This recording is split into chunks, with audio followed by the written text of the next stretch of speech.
السلام علیکم ورحمۃ اللہ وبرکاتہ۔ نحمده ونصلي ونسلم على رسوله الكريم، اما بعد فاعوذ باللہ من الشیطان الرجیم، بسم اللہ الرحمن الرحیم۔ ما آتاکم الرسول فخذوه وما نهاکم عنہ فانتہوا۔ صدق اللہ العظیم وبلغنا رسولہ النبی الامین الکریم، ونحن على ما قال ربنا لمن الشاہدین والشاکرین والحمد للہ رب العالمین۔ آئیے ہم آپ سب مل کر اپنے اور ساری کائنات کے مرکز عقیدت ہم سب کے آقا و مولا حضور تاجدار مدینہ سرور کونین سلطان دارین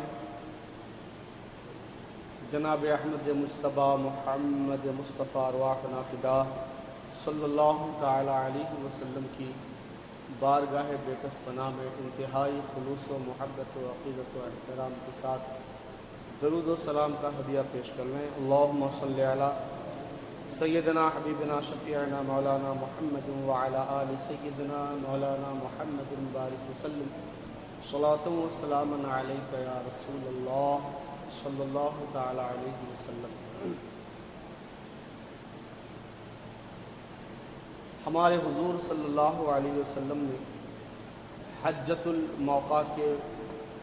الوداع کے موقع پر اپنی امت کو جو احکامات دیے، جو باتیں حضور نے امت کو عطا فرمائی، ان کا سلسلہ بیان کیا جا رہا ہے، اور کچھ چند باتیں اور ہیں جو ہم آپ کے گوشے گزار کریں گے۔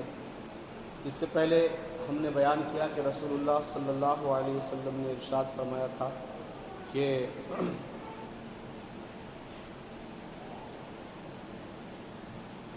یہ جو معاشی طور پر، اکنامک طور پر لوگ دوسرے کا استحصال کرتے ہیں، سود کے ذریعے، ناجائز قبضہ کے ذریعے وغیرہ وغیرہ، حضور نے ارشاد فرمایا کہ زمانہ جاہلیت کا سارا سود ختم، اور حضور نے سب سے پہلے اپنے خاندان سے اس کی شروعات فرمائی اور ارشاد فرمایا کہ سب سے پہلے ہمارے خاندان سے جو سود کا اختتام ہوگا وہ میرے چچا حضرت عباس کا سود ہے۔ انہوں نے جتنے بھی سود پر اپنی رقم دیے ہوئے تھے وہ سارا سود ختم، اور اس کے بعد جو ہے اس سود کی کوئی حیثیت نہیں ہے۔ اس کے بعد حضور نے ارشاد فرمایا کہ اے لوگو، ہر حقدار کو اللہ تعالیٰ نے خود اس کا حق دے دیا ہے۔ وراثت کا جو مسئلہ ہے، وراثت کے تمام معاملات اللہ تعالیٰ نے خود اپنی کتاب میں، قرآن پاک میں ارشاد فرما دیا ہے۔ تو جس کا جو حق اللہ نے بیان فرما دیا ہے اس کا حق اسے مل کر رہے گا۔ اب ایکسٹرا کسی وارث کے لیے وصیت کرنا جائز نہیں ہے۔ اس کے بعد نسب کا بڑا معاملہ تھا، تو حضور نے ارشاد فرمایا کہ بچہ اسی کا ہوتا ہے جس کے بستر پر پیدا ہو، جس کے گھر میں پیدا ہو۔ زانی کے لیے پتھر ہے، جس طرح سے پتھر کسی کام کا نہیں، اسی طرح زانی کے لیے بھی زنا کا بچہ کسی کام کا نہیں، بلکہ وہ اسی کا مانا جائے گا جس کی بیوی سے ولادت ہوئی ہے۔ اس کے بعد فرمایا قرض، ضرورت کے تحت قرض لینا جائز ہے، اور قرض کسی ضرورت مند کو قرض دینا بہت بڑے ثواب کا کام ہے، لیکن یہ نہ ہو کہ قرض لینے والا لے لے اور بعد میں نہ ادا کرے، نیت بدل جائے۔ فرمایا الدین مقدی، قرض کو ادا کرنا پڑے گا، چھٹکارا نہیں ہے۔ اگر کسی نے، میں نے حدیث پاک میں بیان کی کہ کسی نے دنیا میں اگر کسی کا 3 پیسہ ناحق کھا لیا، ناحق قبضہ کر لیا، ناحق لے لیا، تو کل قیامت کے دن 3 پیسوں کے بدلے میں 7 سال کی با جماعت نماز دینی پڑے گی۔ شہید کتنا بڑا مرتبہ ہے، حدیث پاک میں ہے کہ شہید کے خون کا پہلا قطرہ زمین پر گرنے سے پہلے اس کی مغفرت کر دی جاتی ہے۔ اس قدر شہید کا مرتبہ ہے۔ شہید شہادت پاتے ہی اللہ کی بارگاہ میں حاضر ہو جاتا ہے، اس لیے اس کو شہید کہتے ہیں۔ ہم لوگ زبان سے کلمے کی گواہی دیتے ہیں، لیکن شہید اپنی جان دے کر کلمے کی بلندی کی خاطر اپنی جان دے دیتا ہے اور کلمے کی گواہی اپنی جان سے دیتا ہے۔ حضور اکرم صلی اللہ علیہ وسلم کی حدیث پاک بخاری شریف میں موجود ہے، حضور نے فرمایا میری خواہش ہے کہ میں اللہ کی راہ میں شہید ہوں، پھر زندہ کیا جاؤں، پھر شہید ہوں، پھر زندہ کیا جاؤں، پھر شہید ہوں، پھر زندہ کیا جاؤں، پھر شہید ہو جاؤں۔ آپ سوچئے کتنا بڑا مرتبہ شہید کا۔ سید المرسلین، سید المعصومین، سید الکونین، رب کے محبوب اکبر فرماتے ہیں کہ شہادت یہ مرتبہ ہے کہ میری تمنا ہے، میری خواہش ہے کہ بار بار شہید ہوں، بار بار زندہ کیا جاؤں، بار بار پھر شہید ہو جاؤں۔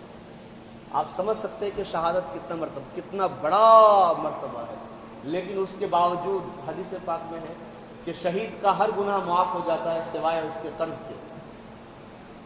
قرض کے سوا ہر گناہ معاف ہوتا ہے، قرض معاف نہیں ہوتا جب تک کہ اس کے وارثین ادا نہ کریں یا خود قرض دینے والا معاف نہ کرے، اس وقت تک قرض شہید کا بھی معاف نہیں ہوتا۔ آج لوگ چھوٹی چھوٹی باتوں پر بڑے بڑے قرض لیتے ہیں اور جب ادا نہیں کر پاتے ہیں تو گاؤں چھوڑ کے بھاگ جاتے ہیں۔ گاؤں چھوڑ کے فلاں لاپتہ ہو گیا، فلاں کا کوئی پتہ ٹھکانہ نہیں ملتا۔ بڑے بڑے قرض لیتے ہیں اور جب ادا نہیں کر پاتے تو گاؤں چھوڑ کے بھاگ جاتے ہیں۔ کہاں جاؤ گے بھاگ کر کے؟ اللہ سے بھاگ سکتے ہو، انسانوں سے تو بھاگ سکتے ہو، اللہ سے نہیں بھاگ سکتے۔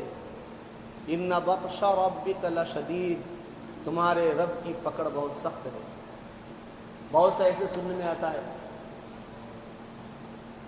فیکٹریوں کے کاریگر، فیکٹریوں میں کام کرنے والے یا اور دوسرے جگہ کام کرنے والے اپنے مالکوں سے ایڈوانس کے طور پہ 1,00,000 2 لاکھ لے لیتے ہیں اور جب ادا نہیں کر پاتے ہیں تو پھر وہی گاؤں چھوڑ کے بھاگ جاتے ہیں۔ ڈبلی میں بھی اس قسم کی چیزیں آپ کو بہت مل جائیں گی۔ یاد رکھو قرض بہت بڑا بوجھ ہے۔ میں نے کہا نا 3 پیسوں کے بدلے میں جب 7 سال کی نماز دینی پڑے گی تو 3 لاکھ کے بدلے میں کتنی دینی پڑے گی؟ کہاں سے لے کے آئیں گے؟ کہاں سے لے کے آئیں گے؟ چھٹا نہیں۔ اس کے بعد رسول اللہ صلی اللہ علیہ وسلم نے فرمایا کہ وَلَا يَحِلُّ لِامْرِئٍ مِّنْ أَخِيهِ إِلَّا مَا أَعْطَاهُ عَنْ طِيبِ نَفْسٍ مِّنْهُ فَلَا تَظْلِمُنَّ أَنفُسَكُمْ، کسی کے لیے جائز نہیں کہ وہ اپنے بھائی کا مال اس کی رضامندی کے بغیر لے۔ کسی کے لیے جائز نہیں کہ وہ اپنے بھائی سے کچھ لے سوائے اس کے کہ جس پر اس کا بھائی راضی ہو اور خوشی سے دے، خود پر اور ایک دوسرے پر زیادتی نہ کرے۔ میں اس کے بارے میں بعد میں بات کروں گا، پہلے یہ بات۔ اس کے بعد حضور نے ارشاد فرمایا الا لا يحل لامرأة ان تعطي بمال زوجها شيئا الا باذنه ايها الناس ان لكم على نسائكم حقا ولهن عليكم حقا لكم عليهن الا يؤتئن فرشكم احدا تكرهونه وعليهن الا يأتين بفاحشة مبينة فإن فعلنا فإن الله قد أذن لكم أن تهجروهن في المضاجع وأن تضربوا ضربا غير مباح فَإِنِ انْتَهَيْنَا فَلَهُنَّ رِزْقُهُنَّ وَكِسْوَتُهُنَّ بِالْمَعْرُوفِ۔ سرکار فرماتے ہیں حجۃ الوداع کے موقع پر اپنی امت کو پیغام دیا اور اپنی امت کے عورتوں سے فرمایا کسی عورت کے لیے جائز نہیں کہ وہ اپنے شوہر کا مال اس کی اجازت کے بغیر کسی کو دے۔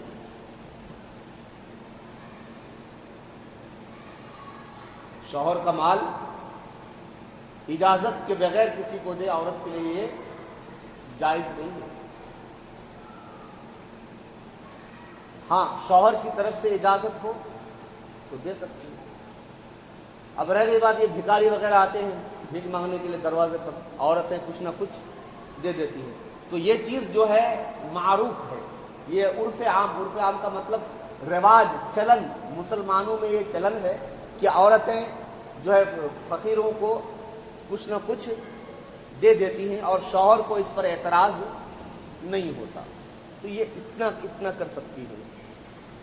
اسی طرح سے جن چیزوں کا رواج ہے اور عورتیں وہ چیزیں شوہر کے مال ہی میں سے، شوہر کی کمائی میں سے ہی دیتی ہیں اور شوہر کو کوئی اعتراض نہیں ہوتا، اور کہتے ہیں کہ سماج میں اس کا رواج اور چلن بھی ہے، تو وہ چیزیں جائز ہوئی۔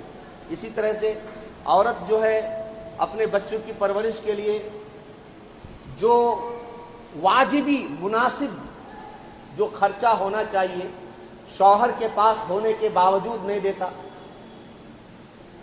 شوہر کے پاس ہے، مال و دولت ہے، کیپیسٹی ہے، لیکن اس کے باوجود مناسب ایک نارملی جو ہے جس سے گزر بسر ہو جائے اور اپنے بیوی بچوں کو نہیں دیتا، تو وہ جو ہے اس کی اجازت کے بغیر عورت اتنی رقم لے سکتی ہے جس سے اس کا گزر بسر اور اس کے بچوں کا گزر بسر ہو جائے۔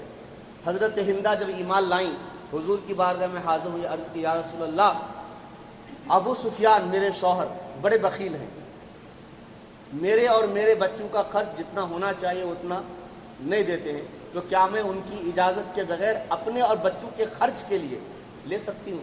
تو حضور نے فرمایا جتنا دستور ہے، جتنا رواج ہے، جتنے سے تمہارے اور تمہارے بچوں کا گزر بسر ہو سکے، تم اس کی اجازت کے بغیر بھی اتنا لے سکتے ہو۔ یہ ہے مسئلہ۔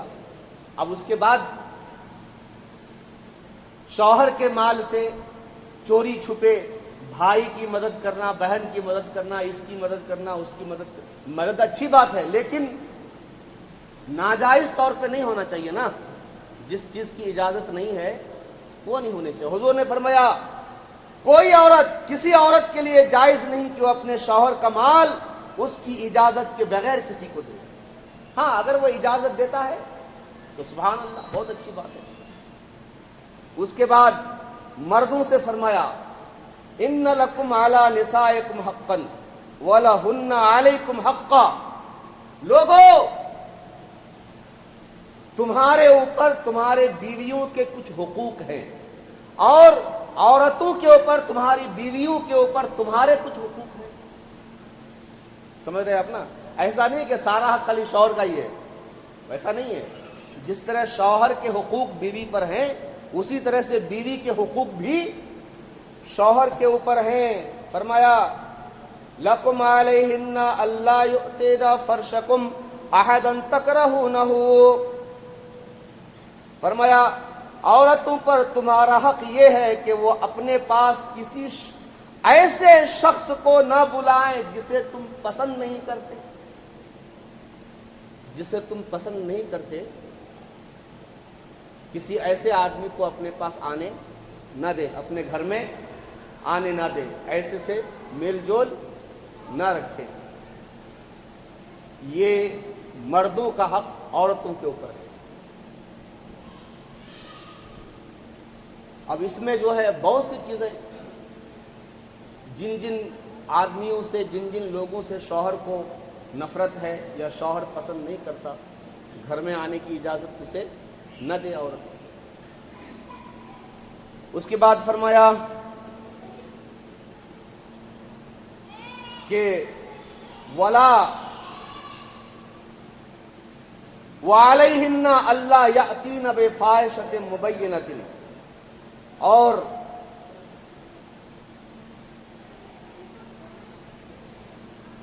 تمہارا حق، وَلَهُنَّ عَلَيْكُمْ، ان کا حق تمہارے اوپر یہ ہے کہ وہ ایسے شخص کو تمہارے پاس آنے نہ دے، ایسے شخص کو گھر میں آنے نہ دے جسے تم ناپسند کرتے ہو، اور تمہارا حق ان کے اوپر یہ ہے کہ اللہ یأتین بفاحشۃ مبینۃ، کھلی بے حیائی کا کام نہ کریں، کھلی بے حیائی کا کام نہ کریں۔ فَإِنْ فَعَلْنَا، اگر وہ کھلی بے حیائی کا کام کریں تو فَإِنَّ اللَّهَ قَدْ أَذِنَ لَكُمْ أَن تَهْجُرُوهُنَّ فِي الْمَضَاجِعِ، تو اللہ نے تمہیں اجازت دی ہے کہ تم ان کو بستروں میں تنہا چھوڑ دو، وَأَن تَضْرِبُوا ضَرْبًا غَيْرَ مُبَاحٍ، اور انہیں ہلکی مار مارو، ایسی مار نہیں کہ جس سے ہاتھ پیر ٹوٹ جائیں یا اسے نقصان پہنچے، بے ضرر مارو۔ جو سمجھدار ہوتے ہیں ان کے لیے تو خالی ہاتھ اٹھا دینا ہی کافی ہوتا ہے۔ آج یہ مسئلہ بڑا پیچیدہ مسئلہ ہے، اور ہمارے سماج میں یہ بات بہت دیکھنے میں آتی ہے کہ بیٹا جو ہے بہو کا ہو گیا، اور کبھی کبھی ایسا ہوتا ہے کہ بیٹا فرما بردار ہے، اچھا ہے، لیکن ادھر بیوی کا پریشر، ادھر ماں باپ کا پریشر، کرے تو کیا کرے، چکی میں بیٹا بیچارہ پس جاتا ہے۔ اور کچھ عورتیں واقعی حضور نے فرمایا تھا نا کہ عورت جو ہے یہ ٹیڑھی پسلی سے بنائی گئی ہے، عورتیں پسلی سے بنائی گئی ہیں، اور پسلی ٹیڑھی ہوتی ہے، اگر انہیں تم طاقت کے ساتھ سیدھا کرو گے تو سیدھا نہیں ہوگی، وہ ٹیڑھی کی ٹیڑھی ہی رہے گی، بس انہیں نرمی کے ساتھ نرم ہاتھ سے کام نکالتے جاؤ، اگر زبردستی ان کے ساتھ کرنا چاہو گے تو مجھے سیدھا نہیں کر سکتے۔ تو عورتوں کا یہ حال ہے کہ عورتیں ٹیڑھی ہوتی ہیں، مزاج میں ٹیڑھا پن وہ قدرتی طور پر، فطری طور پہ، خلقی طور پر مزاج کے اندر ٹیڑھا پن ہے۔ اب ہوتا یہ ہے کہ ادھر ماں کا پریشر بیچارہ، ادھر باپ کا پریشر، ادھر بیوی کا پریشر، ماں کو دیکھے کہ بیوی کو دیکھے، ماں کو دیکھتے ہیں تو بیوی ناراض، بیوی کو دیکھتے ہیں تو ماں کو ناراض، ماں ناراض ہو جاتی ہے، بڑا مشکل معاملہ ہو جاتا ہے۔ ایسے میں دونوں کے حقوق کو ادا کرتے ہوئے زندگی گزارنا یہ بڑا کمال ہے۔ مرد کو مرد کے لیے بڑی آزمائش کی گھڑیاں ہوتی ہیں یہ، ایسے میں بالکل بیوی کی طرف جھک جانا اور ماں باپ کا خیال نہ کرنا یہ بھی جائز نہیں ہے، اور ماں باپ کی طرف ایسا جھکاؤ ہو کہ بغیر کسی شرعی وجہ کے بیوی پر ظلم ہو رہا ہو، یہ بھی درست نہیں ہے، بیلنس ضروری ہے۔ اگر بیوی سیدھی نہیں ہوتی، قرآن کریم نے جو ہم کو نسخہ دیا ہے، کچھ لوگ کہتے ہیں نا کیا کرے حضرت، بیوی جو ہے سیدھی نہیں ہوتی، اس کو اتنا سمجھانے کی کوشش کرتے ہیں نہیں سمجھتی۔ فرمایا آپ قرآن کریم میں کئی جگہ، سورہ احزاب غالباً سورہ نور وغیرہ کے اندر کئی جگہ موجود ہے یہ بات کہ وَهْجُرُوهُنَّ فِي الْمَضَاجِعِ، ان کا بستر الگ کر دو۔ عورت کے لیے سب سے بڑی سزا، یہاں مرد کو کنٹرول ہی نہیں ہوتا ہے، نہیں مردوں کی غلطی ہے، بیوی کے نافرمان ہونے میں سمجھتا ہوں، جو میرا جو تجربہ ہے، بیوی کے نافرمانی میں سب سے بڑا ہاتھ شوہر کا ہوتا ہے۔ مارنے پیٹنے کی کوئی ضرورت نہیں ہے، سب سے بہترین طریقہ، اگر آپ اپنے آپ پر کنٹرول ہونا نا، اپنے نفس پر کنٹرول کیجئے اور اس کا بستر الگ کر دیجئے، اس سے بڑھ کر سزا عورت کے لیے کوئی نہیں۔ اور قرآن اللہ نے جس نے ہمیں پیدا کیا اور جس نے ہمارے اندر خصوصیات، خواہشات اور ہمارے خواص و لوازمات جس اللہ نے رکھے ہیں، اسی اللہ نے علاج بتایا ہے کہ وَهْجُرُوهُنَّ فِي الْمَضَاجِعِ، ان کا بستر الگ کر دو، ان کے ساتھ بستر پر سو نہ کو۔ ٹیڑھی سے ٹیڑھی عورت راستے پہ آ جائے گی، لیکن یہاں بیچارے جناب کو تو صبر ہی نہیں ہوتا، تو کیا کرے تو کیا کرے، جنسی خواہش بھی پوری کرنی ہے نا، صبر ہونا چاہیے۔ کبھی کچھ پانے کے لیے تھوڑا صبر کی ضرورت ہوتی ہے، کچھ پانے کے لیے کچھ کھونا پڑتا ہے، ایسے نہیں ہوتا ہے۔ حضور نے بھی ارشاد فرمایا، کیا فرمایا؟ اگر وہ کوئی برائی کریں، ناجائز کریں، حرام کریں، نافرمانی کریں، فرمایا فَإِنَّ اللَّهَ قَدْ أَذِنَ لَكُمْ أَن تَهْجُرُوهُنَّ فِي الْمَضَاجِعِ، اللہ نے تمہیں اجازت دی ہے، اے مردو تمہیں اجازت دی ہے اللہ نے کہ تم ان کا بستر الگ کر دو، بستر پہ انہیں تنہا چھوڑ دو۔ اگر اس سے بھی بات نہ آئے تو پھر لاسٹ جو مومنٹ ہے، آپشن ہے، فرمایا وَضْرِبُوهُنَّ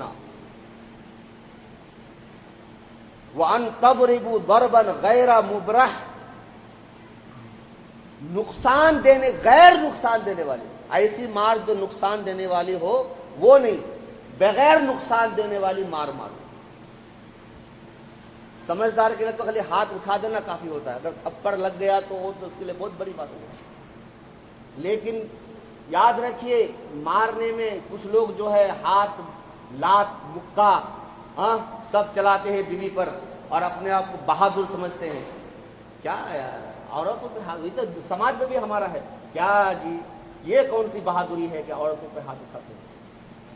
میں نے، اللہ نے اجازت دی ہے، ضرورت کے وقت بے ضرر مارنے کی اجازت دی ہے، لیکن میں نے رسول اللہ صلی اللہ علیہ وسلم کی سیرت پاک کا مطالعہ کیا، حضور کی 11 بیویاں، 2 باندیاں، لیکن حضور نے کبھی کسی پر پوری زندگی ہاتھ نہیں اٹھایا۔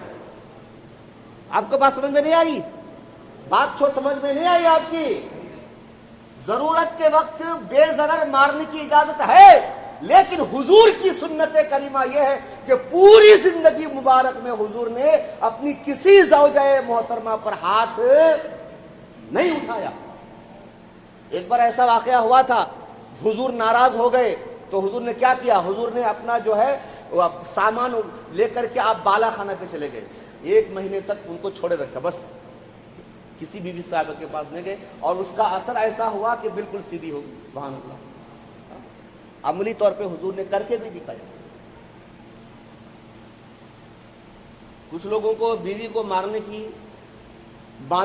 کا شوق ہوتا ہے، کسی پر نہیں چلتا ہے، بس نہیں چلتا ہے تو بس بیوی پر، فیکٹری میں یا کمپنی میں باس نے کچھ سخت سست کہہ دیا، تھوڑی ڈانٹ پڑ گئی، آ کر کے گھر میں بیوی کے اوپر سارا غصہ اتار دے۔ یہ کون سی بات ہے؟ وہ لات، وہ مکہ، وہ تو ایسے ہی نازک ہے۔ حضور نے فرمایا کہ یہ نازک شیشیاں ہیں، جس طرح شیشی، آپ نے ہومیوپیتھی دوائی کھائی ہے کبھی؟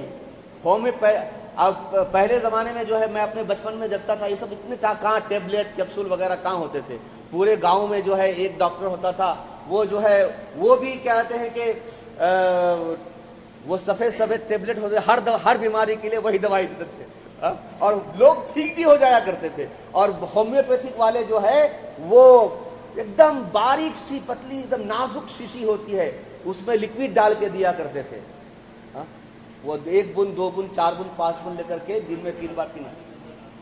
ہاں پانی میں ڈراپ ڈالتے تھے، اور تو کہتے ہیں کہ وہ نازک شیشیاں ذرا سی ٹھیس لگے ٹوٹ جاتی۔ حضور نے فرمایا کو قواریر فرمایا، نازک شیشیاں فرمایا۔ اب جو نازک شیشیاں ہوں ان کو آپ لات، مکہ اور گھوسا لگائیں گے تو یہ مناسب ہے؟ تو آپ خود توڑ رہے ہیں۔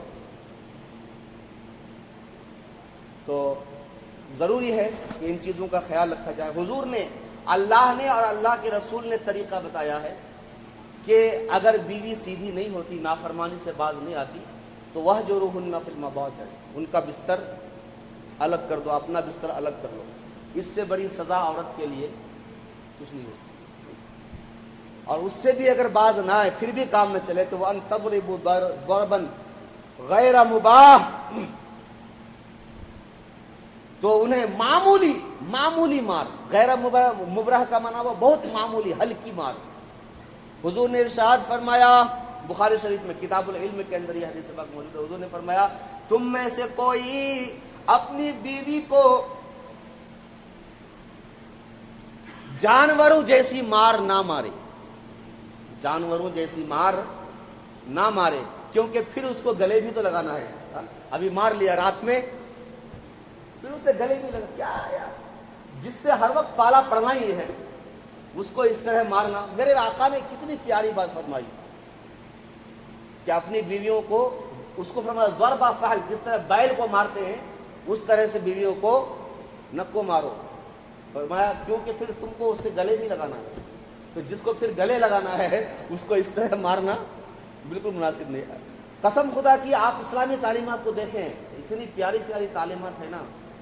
ہم لوگ اپنی زندگی میں اس کو خالی لاگو کر لیں تو مسلم معاشرہ سے بہتر اس کائنات میں کوئی معاشرہ ہو ہی نہیں سکتا. فرمایا اگر سدھر جائیں، نافرمانی کر رہی تھی، آپ نے بستر الگ کر دیا، لاسٹ آپشن آپ نے کیا کہ بے ضرر معمولی سے مارا اور اس پر وہ سدھر گئی، تو فرمایا فَإِنِ انْتَهَيْنَا فَلَهُنَّ رِزْقُهُنَّ وَقِسْمَتُهُنَّ بِالْمَعْرُوفِ، اگر باز آ جائیں تو انہیں اچھی طرح سے کھلاؤ، اچھی طرح سے پہناؤ. اچھا معاملہ تو یہ نہیں کہ پرانی باتوں کو یاد کر کے ہر وقت اس کو تانا دیتے رہو. کچھ لوگ ایسے ہوتے ہیں، پرانی باتوں کو یاد کر کے بس تانا دیتے رہتے ہیں، حالانکہ سدھر چکی وہ اچھی ہے، وہ کوئی نارمل زندگی گزار رہی ہے، پھر بھی پرانی باتیں یاد کر کے کبھی شوہر، کبھی نندیں، کبھی ساس. یہ ساس لوگ بھی جو ہے، میں نے جو محسوس کیا ہے کہ ساس اور بہو کا جو جھگڑا ہے اس کا سارا جو مین بنیادی پوائنٹ ہے وہ یہ ہے کہ ساس سمجھ لیتی ہے کہ اب شادی سے پہلے بیٹے پر سارا حق ماں کا ہوتا تھا، ہے کہ نہیں؟ شادی سے پہلے بیٹے کے اوپر سارا حق جو ہے ماں کا ہوتا تھا. کچھ بھی امی میں وہاں جا رہا ہوں، امی میں یہاں جا رہا ہوں، امی مجھے یہ کرنا ہے، امی مجھے وہ کرنا ہے. کچھ کما کے لاتا تھا، امی کے ہاتھ میں دیتا تھا. اب شادی ہوئی تو ایک اس کی وہ محبت بانٹنے والی جو ہے، محبت کو تقسیم کرنے والی ایک آ گئی ہے، ڈیوائیڈ ہو جاتی ہے محبت. اب یہ چیز جو ہے ساس برداشت نہیں کر پاتی کہ جب ساری توجہ میرا بیٹا سب کچھ پہلے مجھ سے پوچھ کے کرتا تھا، اب جو ہے مجھ سے نہیں پوچھتا، اب جو ہے بیوی سے کہتا میں وہاں جا رہا ہوں، میں وہاں جا رہا ہوں، میں یہ کر رہا ہوں، میں وہاں کر رہا ہوں. تو اب یہ چیز ساس برداشت نہیں کر سکتی. اور بہو کے اندر کمی یہ ہو جاتی ہے کہ بہو جو ہے سسرال کو بھی اپنے گھر کی، اپنے مائکے کی طرح سمجھتی ہے. بھائی سسرال، مائکے اور سسرال میں بڑا فرق ہے، اس چیز کو سمجھنا چاہیے عورتوں کو، لڑکیوں کو خاص طور سے، کہ میکہ میں سب ناز اٹھانے والے تھے، سب لاڈ اٹھانے والے تھے. ماں لاڈ اٹھانے والی تھی، باپ لاڈ اٹھانے والا تھا، بھائی بہن پھوپھی سب کے سب لاڈ اٹھایا کرتے تھے. وہاں ناز اٹھائے جاتے تھے، اب یہاں پہ ناز اٹھانا پڑے گا. دونوں میں فرق ہے. اب یہاں پہ ساس کا ناز اٹھانا پڑے گا، سسر کا ناز اٹھانا پڑے گا، نندوں کا ناز اٹھانا پڑے گا. تو اس چیز کو تب ہر لڑکی کو، ہر عورت کو ایک چیز سمجھنا چاہیے کہ ہم وہاں پہ ہماری خدمت ہوتی ہے اور یہاں پہ ہمیں خدمت کرنی ہے. اور یاد رکھیے آج کا خادم کل کا مخدوم ہوتا ہے. مخدوم بغیر خادم بنے نہیں ہوتا. جتنے بھی دنیا کے لوگ ہیں، اولیاء کرام، بزرگان دین کی بھی سیرت کو دیکھیے، پہلے وہ اپنے پیروں کے خادم بنے ہیں، اس کے بعد کوئی مخدوم سمنانی بنے ہیں تو کوئی مخدوم جہاں بنے ہیں، ہے نا. تو یہ دونوں چیز اگر ساس کے اندر اگر یہ بات پیدا ہو جائے کہ اب میرے بیٹے پر خالی میرا ہی حق نہیں ہے، اس کی زوجہ کا بھی حق ہے، اس کے بچوں کا بھی حق ہے، لہٰذا مجھے کمپرومائز کرنا چاہیے. اور اسی طرح سے اگر بہو یہ سمجھے کہ میرا یہ میکے میں سب میرے ناز اٹھاتے تھے، اب یہاں مجھے ناز دوسروں کے اٹھانے کے لیے تیار ہو جانا چاہیے، تو انشاءاللہ ساس بہو کا جو جھگڑا ہے یہ نہیں ہوتا. لیکن ساس چاہتی ہے کہ میں اپنے بیٹے کو مٹھی میں رکھوں اور بہو چاہتی ہے کہ میں اپنے شوہر کو مٹھی میں رکھوں. بیچارہ یہ دونوں مٹھیوں کے درمیان شوہر جو ہے بالکل پس جاتا ہے. اللہ رحم فرمائے ہمارے معاشرے پر. اس کے بعد ارشاد فرمایا وَاسْتَوْصُوا بِالنِّسَاءِ خَيْرًا فَإِنَّهُنَّ عَوَانٍ لَكُمْ لَا يَمْلِكْنَ لِأَنفُسِهِنَّ شَيْئًا فَاتَّقُوا اللَّهَ فِي النِّسَاءِ فَإِنَّكُمْ أَخَذْتُمُوهُنَّ بِأَمَانِ اللَّهِ وَاسْتَحْلَلْتُمْ فُرُوجَهُنَّ بِكَلِمَاتِ اللَّهِ۔ فرمایا لوگو، میری امت کے لوگو، عورتوں کے ساتھ بہتر سلوک کرو، عورتوں کے ساتھ بہتر سلوک کرو، کیونکہ وہ تمہاری پابند ہیں، ہے نا، ہماری پابند ہیں بیوی ہیں، کیونکہ وہ تمہاری پابند ہیں اور خود اپنے لیے کچھ نہیں کر سکتی، چنانچہ ان کے بارے میں اللہ سے ڈرو، کیونکہ تم نے انہیں خدا کے نام پہ حاصل کیا۔ مجھے بتائیے، شادی میں سارا آپ 1 کروڑ روپے خرچ کریں، اچھا سے اچھا کھانا، اچھا سے اچھا کولڈ ڈرنکس، اچھے سے، آپ دیکھتے ہیں آج کل جو کچھ ہو رہا ہے، یہ ایک نئی بدعت میں نے پرسوں دیکھی، ایک نئی بدعت جو کہ حرام ہے، گیٹ کے سامنے دولہے میاں کا بڑا سا فوٹو لگانے کا۔ ہمارے بہت سے مقتدیوں نے دیکھا، نماز میں نے ہمارے سیکرٹری صاحب سے بھی عرض کیا کہ دیکھیے کہ نئی بدعت اور نیا حرام جو ہے اب رواج پا رہا ہے۔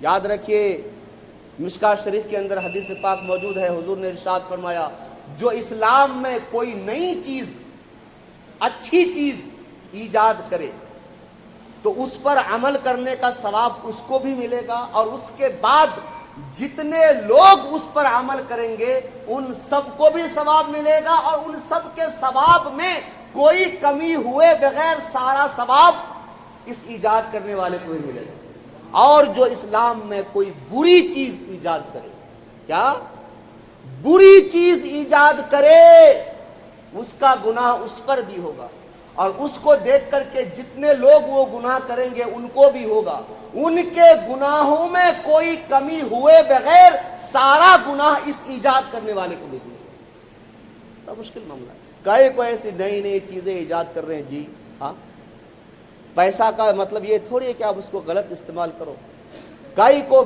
شادی کو مشکل سے مشکل بناتے جا رہے ہو۔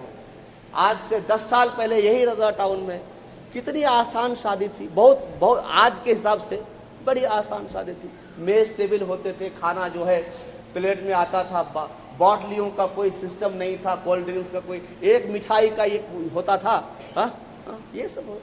آج دیکھیے، آج میں یہ ایکسٹرا چیزوں میں 50 نہیں، میں سمجھتا ہوں 1,00,000 2,00,000 روپے تو ان ایکسٹرا چیزوں میں جو ہے لوگ نکال رہے ہیں۔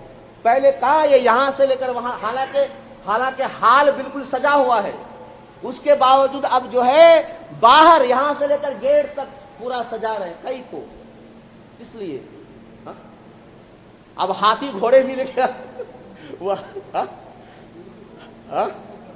ہاں ہاتھی گھوڑے بھی لگائے گئے، پوسٹ اس کا دولہے میاں کا پوسٹ، وہ پورا فل فریم سائز کا جو فوٹو بھی لگایا گیا، اور ہاتھی گھوڑے بھی، ہاتھی کا یہ، ہاں، ہاتھی کا اسٹیچو جو ہوتا ہے وہ لگایا گیا۔ کئی کو یہ سب فالتو، آپ کو دیکھ کے جتنے لوگ کریں گے اب وہ رواج پا گیا، دیکھیے گا اب دوسری بھی کہیں نہ کہیں نظر آئے گی، ہوتے ہوتے جو ہے یہ سارا کا سارا پھر جو ہے پورے ہبلی میں پھیل جائے گا۔ اس کا گناہ کس پر ہوگا؟ سب سے پہلے جس نے ایسا کیا۔ مجھے غیر مسلموں سے کوئی غرض نہیں ہے، وہ کچھ بھی کریں، ہم مسلمان ہیں نا، ہمارے لیے شریعت ہے، اللہ کا حکم ہے، اس کے رسول کے احکامات ہیں۔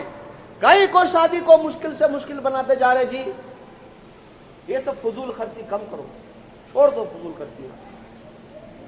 نکاح سنت ہے، تم سنت ادا کرنے کے لیے درجنوں حرام کام کرتے ہو، اور پھر چاہتے ہو کہ اس نکاح میں برکت بھی ہو۔ اے اللہ، اب امام صاحب سے دعا کراتے، اے اللہ اس نکاح میں برکت عطا فرما، اے اللہ اس نکاح میں، کیسے ہوگا؟ پہلے تم ان حرام چیزوں کو دور کرو، انشاءاللہ جب دعا کرو گے تو پھر وہ دعا بھی قبول ہوگی۔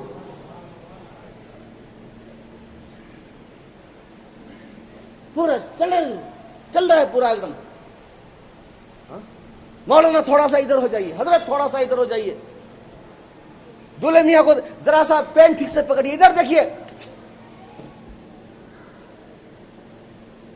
لا حول ولا قوت۔ مسلمانوں، یہ سب کرتے وقت ذرا اگر کچھ نہیں تم کو سوجھ رہا ہے تو کم سے کم فلسطین کے مسلمانوں کو، غزہ کے مسلمانوں کو اس وقت یاد کر لو۔ غزہ کے مسلمانوں کو اس وقت یاد کر لو، وہ کس حال میں، تمہارے بھائی ہیں وہ، کلو مسلم اخوہ، ہر مسلمان بھائی بھائی ہے، تمہارے بھائی وہاں اس حال میں ہے اور تم یہاں پہ کچک کچک کر کے مزے لے رہے ہو، شرم نہیں آتی ہے؟ اللہ اکبر۔ فرماتے ہیں عورتوں سے بہتر سلوک کرو کیونکہ وہ تو تمہاری پابند ہیں، خود اپنے لیے کچھ نہیں کر سکتی، تم نے انہیں خدا کے نام پہ حاصل کیا، نکاح خدا کے نام پہ، کلمہ پڑھاتے ہیں لا الہ الا اللہ محمد رسول اللہ اشہد ان لا الہ الا اللہ، اس کے بعد ایجاب و قبول ہوتا ہے نا، خدا کے نام پہ حاصل کیا اور اسی کے نام پر وہ تمہارے لیے حلال ہوئی۔ آپ 10 کروڑ روپے شادی میں خرچ کرو، اگر ایجاب و قبول نکاح نہیں ہو تو ہوگا؟ اللہ کے نام پر یہ جو کیا جاتا ہے، فلاں کی بیٹی فلاں کی وکالت میں فلاں فلاں گواہوں کی موجودگی میں حاضرین جماعت کے سامنے، اے دولہا اتنے مہر کے عوض آپ کے عقد نکاح میں دیا، کیا آپ نے قبول کیا؟ دولہے میاں بڑے خوشی سے کہتے ہیں ہاں میں نے قبول کیا۔ تو یہ کس کے نام پہ ہو رہا ہے؟ کس کی شریعت کے مطابق ہو رہا ہے؟ کس کے حکم کے مطابق ہو رہا ہے؟ اللہ کے نا۔ تو جس کے نام پر عورت ہمارے لیے حلال ہوئی، ہماری بیوی ہمارے لیے حلال ہوئی، اسی کے احکامات کی نافرمانی تم نکاح میں کرو، یہ کہاں کا انصاف ہے؟ یہ کہاں کی بندگی ہے؟ اس لیے بھائیو، ہمارا کام آپ تک اللہ کا پیغام پہنچانا ہے، رسول اللہ کی باتیں آپ تک پہنچانی ہے۔ ہم نے اپنا فرض ادا کیا، اب آپ کی ذمہ داری ہے کہ ان چیزوں سے ان پر عمل کریں۔ رسول اللہ صلی اللہ علیہ وسلم نے ارشاد فرمایا، یہ جو میں نے حدیث پاک پہلے پڑھی تھی، حدیث پاک کا ایک ٹکڑا، کہ وَلَا يَحِلُّ لِامْرِئٍ مِّنْ أَخِيهِ إِلَّا مَا آتَاهُ عَنْ طِيبِ نَفْسٍ مِّنْهُ فَلَا تُظْلِمُنَّ أَنفُسَكُمْ۔ کسی انسان کے لیے یہ جائز نہیں ہے کہ کسی مسلمان کا مال اس کی رضامندی کے بغیر لے۔ اللہ نے، کبھی آپ نے غور کیا، اللہ نے سود کو حرام کیا، کئی کو سود میں کیا ہوتا ہے، 1000 میں لے کر کے 1500 روپے زیادہ لیا جاتا ہے، کئی کو یہ 500 روپے کس چیز کا عوض ہے؟ رشوت۔ آفس میں کام کرانے کے لیے آفیسر کو گورنمنٹ نے تعینات کیا ہے نا، اس کا کام یہ ہے کہ سارے ڈاکومنٹس اگر درست ہیں، سب کچھ اگر کلیئر ہے تو معاملے کو اوکے کرے، گورنمنٹ کی طرف سے اس کی ڈیوٹی ہے اور اس کو اس کی تنخواہ لیا جا رہا ہے۔ یہ نیچے ٹیبل سے کس چیز کے بدلے میں 5 لاکھ روپے لے رہا ہے؟ کس چیز کے بدلے میں؟ آپ اپنے بیٹے کے لیے لڑکی دیکھنے کے لیے گئے، لڑکی پسند آئی، خاندان بھی اچھا ہے، سب کچھ ٹھیک ہے، آپ نے اپنی بہو کے طور پر اس کو قبول کر لیا، اب 50,000 یا 1 لاکھ کا ڈیمانڈ اندر آفسات میں، وہ آفسات میں والا معاملہ بھی جو ہے بڑا ڈینجر ہے، ہاں یہ آفسات میں 50,000 لاکھ 2 لاکھ روپے کس چیز کے بدلے میں ہے؟ ہاں کس چیز کے بدلے میں ہوا ہے؟ کیوں؟ کئی کو ذمہ داری تو یہ تھی کہ لڑکی پسند آئی، لڑکے کے لیے مناسب ہے، آپ کے گھر کے لیے مناسب ہے، اس کا خاندان بھی اچھا ہے، پڑھی لکھی سب کچھ ہے، کوئی کمی نہیں ہے، تو اب جب آپ نے پسند کر لیا تو بہو کے طور پر اسے آپ اپنے نکاح کروا کر کے گھر لے کے آئے۔ یہ جو آپ ساتھ میں جو ہوتا ہے یہ کئی کو ہوتا ہے، کس چیز کے بدلے میں؟ رشوت۔ یہ رشوت ہے، یہ جائز نہیں ہے، کسی مسلمان کے لیے جائز نہیں کہ کسی مسلمان کا مال اس کی رضامندی کے بغیر لے۔ نہیں حضرت، وہ خود ہی دیتے ہیں، اگر تم شادی بیٹے کے لیے نہیں کرتے تو کیا دیتے ہوا ایسے نہیں؟ تو کچھ لوگ جو کہتے ہیں نہیں وہ اپنے خوشی سے دیتے ہیں، خوشی سے دیتے ہیں، اگر وہ شادی نہیں ہوئی ہوتی تو دیتے بھی نہیں بھائی، اس کا مطلب خوشی، وہ جو یہ جو آپ اپنے بیٹے کے لیے اس بیٹی کو آپ اس کی بیٹی کو جو لے رہے ہیں، ہاتھ مانگ رہے ہیں، اس کے بدلے میں ہے، یہی رشوت ہے۔ بچو ان چیزوں سے، بچو۔ خیر اللہ اور اس کے رسول کے احکام میں عمل پر ہے، سود حرام، اس لیے کہ دوسرے مسلمان کا مال اس کی رضامندی کے بغیر لیا جاتا ہے۔ جوا، اللہ نے جوا کو حرام کیا ہے، جوا کو اللہ نے حرام کیا ہے۔ جوئے کے آج بہت سی شکلیں اور ہمارے نوجوان ان میں پڑھتے جا رہے ہیں۔ ہر محلے کا ایک یہ کینسر بن گیا ہے۔ نوجوان اکٹھے ہوتے ہیں، گیم کھیلتے ہیں، کیا کیا کی گیم آئے ہیں، ان گیموں پر جو ہے ہزاروں ہزار روپے کبھی باپ کی جیب سے چوری کر کے، کبھی ماں کے پرس سے چوری کر کے، ریچارج کروا کر کے اس طرح سے جو ہے چلتا رہتا ہے۔ ڈریم 11 آج کل یہ سب گیم چل رہا ہے۔ آئی پی ایل میں سٹے لگائے جاتے ہیں، آئی پی ایل میں ہاں ہمارے نوجوان فالتو میں، ارے پیسہ مجھے تو آج تک سمجھ میں نہیں آ رہا ہے کہ یہاں پہ لوگ بیٹھے بیٹھے کرکٹ میچ پر کائی کو اچھلتے کودتے ہیں، ہاں کائی کو اچھلتے کودتے ہیں۔ پیسہ ملے گا کھلاڑی کو، انعام ملے گا کھلاڑی کو، نفع ہوگا وہ کہتے جس نے وہ میچ منعقد کی ہے اس کو، یہاں پہ بیٹھے بیٹھے اچھلنے والوں کو آخر کیا ملتا ہے؟ یہاں تک سننے میں آیا تھا کہ لوگ جو ہے اس میں خودکشی بھی، فلاں ٹیم ہار گئی اس کے غم میں جو ہے خودکشی بھی کر لیا۔ لا حول ولا قوت الا باللہ۔ یہ رمی سرکل، ڈریم 11، آئی پی ایل اور بھی کیا کیا کی ہے، بہت سارے گیم ہیں، پب جی، ہاں یہ ہمارے بچوں کو تباہ کر رہا ہے۔ یہ سب گیم بچوں یہ ناجائز ہے، یہ سب کھیل، اور ان میں پیسے انویسٹ کرنا۔ تم کیا یہ ڈریم 11 آج کل بڑا چل رہا ہے، آئی پی ایل کا یہ ہے نا ڈریم 11 جو آپ یوٹیوب کھولیے، کوئی بھی آپ نعت سننے کے لیے بھی آپ یہ کیجئے تو سب سے پہلے وہی اشتہار آتا ہے، ایڈورٹائز آتا ہے ڈریم 11 کا، فلاں کا، رمی سرکل، جنگلی رمی، اور کیا کیا ہے اتنا مجھے یاد نہیں وہ سب۔ تو یہ سب چل رہا ہے، اور اس پر جو ہے 15 کروڑ 11 کروڑ۔ ارے کبھی تم نے سوچا ہندوستان میں ہزاروں نے لاکھوں لوگوں سے اگر وہ 100 روپے وصول کرتا ہے، اب اس کے بدلے میں ایک آدھ 2-4 کو یا 15-20 کو اگر 1-1 کروڑ یا 5-5 کروڑ دے دیا تو اس کا کیا بگڑا؟ اس نے تو ہزاروں لاکھوں کروڑ کما لیا۔ سب کو تو نہیں ملتا نا، سب ڈرا میں جو لکی ڈرا جب ہوتا ہے تو سب کو آتا ہے کیا؟ جس نے بھی انویسٹ کیا سب کو آتا ہے؟ نہیں، ان میں سے کسی ایک کو آتا ہے، 2-4 کو آتا ہے، تو باقی تمہارے پیسے کہاں گئے؟ کئی کو سب میں پڑھتے ہو؟ انسان بنو۔ یہ پارکوں میں یہ سب جو کھلی جگہ ہیں وہاں پہ یہ نوجوان بچے بیٹھ کر کے بس لوگ گیم کھیلتے ہیں، گیم پر کے وقت کا بھی ضیاء، پیسے کا بھی ضیاء، ماں باپ کی نافرمانی، نماز کو چھوڑ دیے، اللہ کی یاد نہیں، اور یہ سب حرام کاموں میں پڑے ہوئے، اور پھر سوچتے ہو کہ فلاح ملے گا، کامیابی ملے گی۔ میرے بچوں، میرے نوجوان بچوں، ان چیزوں میں وقت مت برباد کرو۔ یاد رکھو اللہ نے تمہاری پیدائش سے پہلے ہی تمہارا رزق مقرر کر دیا ہے، جتنا تم کو ملنا ہے یقین رکھو تم کو مل کے رہے گا، اور جو چیز تمہیں نہیں ملنی ہے تم لاکھ کوشش کرو نہیں ملنے والی۔ تو جو جائز راستے ہیں ان کو اپناؤ، ناجائز سے بچے رہو۔ کسی مسلمان کا مال ناحق ہرگز مت کھاؤ، کسی مسلمان کا مال۔ اللہ کریم مجھے آپ کو سب کو عمل کی توفیق عطا فرمائے۔ بس 1-2 پوائنٹ رہ گئے ہیں، انشاءاللہ میں اگلے جمعہ میں اس کو پورا کروں گا۔